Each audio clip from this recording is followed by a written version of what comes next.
చేసేటువంటి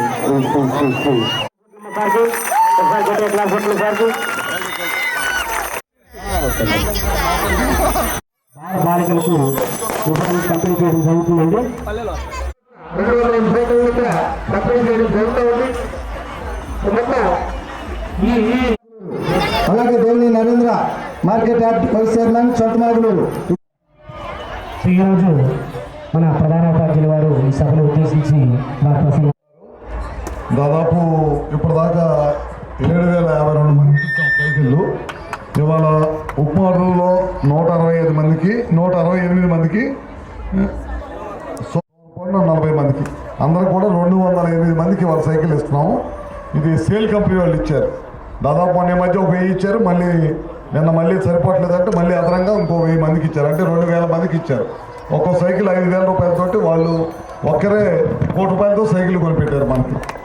మన target first 10,000 అనుకున్నాము. ఇంకా స్కూల్ పిల్లలతో పాటు కాలేజీ పిల్లలు బలికూరలో ఇచ్చాము, మొన్న అబ్బాయికులో ఇచ్చాము, అట్లాంటి సంతమావులో ఇస్తున్నాం, అన్నీ కూడా ఇచ్చేస్తున్నాం. ఇంకో 3-4 వేల మందికి ఇవ్వాలి సైకిళ్ళు.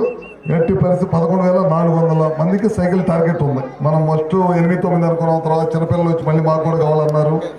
తర్వాత కాలేజీ కూడా ఇబ్బంది జరగకూడదు. ప్రభుత్వ పాఠశాలలో ముఖ్యంగా చదువుకునే పిల్లలు 3 కిలోమీటర్లు 2 కిలోమీటర్లు 3 కిలోమీటర్లు నడిచి రావాల్సి వస్తుంది.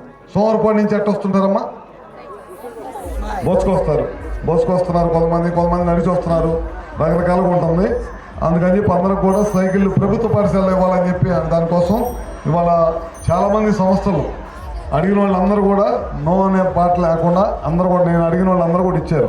దాదాపు మనం ఇచ్చే సైకిళ్ళు 11,000 సైకిళ్ళు దాదాపు 6 కోట్ల రూపాయలు ఖర్చు అవుతుంది. పైన 11,500 సైకిల్ అంటే ఈ 6 కోట్ల రూపాయలు కూడా అన్నీ బయట ఇచ్చే.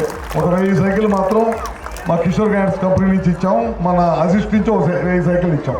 మిగతా అన్నీ కూడా దాదాపు 9,500 సైకిల్ అన్నీ కూడా బయట వాళ్ళు ఇచ్చినాయే. ఇందాక ఈ గవర్నమెంట్ వచ్చిన దగ్గర నుంచి పిల్లలకు యూనిఫాము, బట్టలు అవన్నీ సకాలంలో ఇవ్వటం జరిగింది. వాళ్ళు బాగా చదువుకోవాలనే ఉద్దేశంతో 10th క్లాస్ ఇందాక ఒకరు ఫెయిల్ అయ్యారని చెప్పావు మాస్టర్ గారు. ఈసారి అది ఫెయిల్ కాకుండా మొత్తం బాగా పాస్ అవ్వాలి. అందరూ కూడా 70%, 80%, 90% రావాలి. ఎవరు ఫెయిల్ అవ్వటం కాదు. పిల్ల తల్లి సాయంత్రం పూట ట్యూషన్ ఏమైనా ఉంటుందా? వారు స్కూల్ అయిపోగానే వెళ్ళిపోతారు కదా, ఉందా? చేయాలి. మీ ఊర్లో అందరూ పెద్ద వ్యాపారస్తులు ఉన్నారు, బాగా డబ్బులు ఉన్న వాళ్ళు అందరూ ఉన్నారు. అందరూ కూడా కాస్త స్కూల్కి కూడా సాయం చేయండి. అందరూ కూడా చాలామంది ఉన్నారు, చేయండి. నేను కూడా ఇందాక ప్రిన్సిపాల్ గారు అడిగినట్టు కొన్ని స్కూల్ అదనపు గదులు కావాలన్నారు. ఇంకా కావాల్సినవన్నీ కూడా తీసుకొని నా చేతిలో ఉన్నాయి. తప్పకుండా ఒకటి షెడ్ కావాలని అడిగారు. దాన్ని ఏ విధంగా చేయాలో మేము అందరం ఊర్లో పెద్దలతో మాట్లాడి ఎట్లా చేయాలో చూస్తాను. అదొకటి. స్కూల్లో వాటర్ ప్లాంట్లు అట్లాంటి నిన్న ఈ మధ్యకాలంలో మనం ఈ సైకిల్ని ఇవ్వటం చూసి ఒక ఒంగోలు నుంచి ఒకరు వచ్చి 13 లక్షలు ఇచ్చిపోయారు. ఇది పిల్లల స్కూల్స్లో మంచినీళ్ళ ప్లాంట్లు కావాలంటే 8 స్కూల్స్లో మంచినీళ్ళ ప్లాంట్లు పెట్టాను. నేనేం అడగల, వాళ్ళకి ఫోన్ చేసి వాళ్ళే ఊరి ద్వారా నన్ను పట్టుకొని వచ్చి విజయవాడ వచ్చి నా దగ్గరికి వచ్చి 13 చేసే పని మంచి అయితే ఎవరొకరు వచ్చి ఇస్తూనే ఉంటారు. ఎందుకంటే ఖచ్చితంగా ఈ ఊళ్ళో చదువుకున్న పెద్దలు కానీ, గతంలో చదువుకొని వివిధ హోదాల్లో ఉన్న వాళ్ళు కానీ అందరూ కూడా స్కూల్స్కి హెల్ప్ చేస్తే స్కూల్స్లో ఇప్పుడు 200 మంది పిల్లలు ఉన్నారు. అందరూ కూడా మంచి చదువు వచ్చింది. మనం కొన్ని సౌకర్యాలు మనం కూడా చేయాలి. అన్ని ప్రభుత్వాలు చేయలేవు.